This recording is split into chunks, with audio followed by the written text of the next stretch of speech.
ஒரு நிமிஷம் சார், அவருக்கு பதில் சொல்லிடுறேன். அந்த ஸ்லீவ்லெஸ் போட்டுட்டு வந்த மேட்டர்ல இன்னொன்று என்னன்னா சார், ஸ்லீவ்லெஸ்ன்றது பிளவுஸா தான் சார் கணக்கு. பிளவுஸ் இல்லாததுன்றது வேற, ஸ்லீவ்லெஸ்ன்றது பக்காவா பிளவுஸா கணக்கு. இந்த அம்மாக்கு ட்ரெஸ் பிளவுஸ் கொடுக்கும்போது ஃபுல்லா கழுத்து மூடி கை நீளமா பிளவுஸ் கொடுக்குறாங்க. ஏன்னா அவங்க வயசு அதிகம், அப்படிதான் இருக்கணும் அப்படின்னு நினைக்கிறாங்க. சின்ன பொண்ணுன்னா ஓகே, இப்படி இப்படி ஸ்லீவ்லெஸ் இருந்தாலும் பரவாயில்லன்னு தான் நினைப்பாங்க. ஸோ அந்த மாதிரியாலாம் நம்ம கல்ச்சர்ல அப்படிதான் யோசிப்பாங்க வீட்டில் இருக்கிறவங்க, பெரியவங்க. இன்ஃபேக்ட் ஒரு சீன் படத்துல வரல, அவங்க கலர் சட்டை போடணும்னு ஆசைப்படுறேன் அப்படின்னு சொல்லுவாங்க. நாங்கள் ஷூட் பண்ணோம்.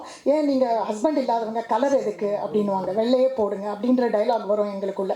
ஸோ இந்த மாதிரியான வியூஸ் எல்லாம் இருக்கும். ஸோ அந்த வயசு அப்படின்றது பிளவுஸ் போட்டாலும் வயசுக்கு ஏற்ற மாதிரி இரு அப்படின்னு ஃபீல் பண்றாங்க பக்கத்தில் இருக்கிறவங்க. அது பரணி ஒய்ஃப் அவங்கள்ட்ட கொடுங்க. இவ்வளவு பெரிய மேடம் ஒருத்தர் தான் இந்த படத்தை தூக்கி தோல்ல சுமக்கிறாங்க. அதை தாண்டி நீங்களும் ஸ்கிரீன்ல அவ்வளவு பிரமாதமா தெரிஞ்சீங்க. அதுக்காக ஏதாவது ஹோம்ஒர்க் ஏதாவது பண்ணீங்களா? நீங்க யார் என்னன்னு ஒன்று ரெண்டு படத்துல பார்த்த மாதிரி இருக்கீங்க.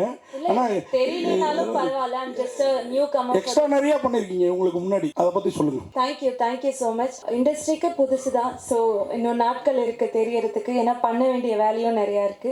Thanks to Vipin Radhakrishnan, thanks to Geetha Kailasam. எனக்கு அந்த பெர்ஃபார்மன்ஸ் நாங்கள் அப்படி பண்ணுறோம் அப்படின்னா மேம் தான் வந்து ஷீ இஸ் வெரி சப்போர்ட்டிவ். நிறையா ஹோம்ஒர்க்ஸ் பண்ணோம். அந்த டைலாக்ஸில் ஒர்க் பண்ணணும்னா என்னோட நேட்டிவ் கோயம்புத்தூர், அங்கேருந்து நான் அந்த திருநெல்வேலி சவுண்ட் அந்த ஸ்லாங்கு பிடிக்கிறதே வந்து எனக்கு கொஞ்சம் ரொம்ப சேலஞ்சிங்காக தான் இருந்தது. ஸோ அதை தாண்டி அந்த மண்ணோட மக்கள் கூட அங்கேருந்து நாங்கள் பழகினதும் அந்த ஊருக்காரங்களுக்கு நான் நன்றி சொல்லணும். அவங்களோட வாழ்வியலை கற்றுக் கொடுத்து இன்னைக்கு திரையெங்கும் அதை எங்களை பிரதிபலிக்க வைக்கிறதுக்கு.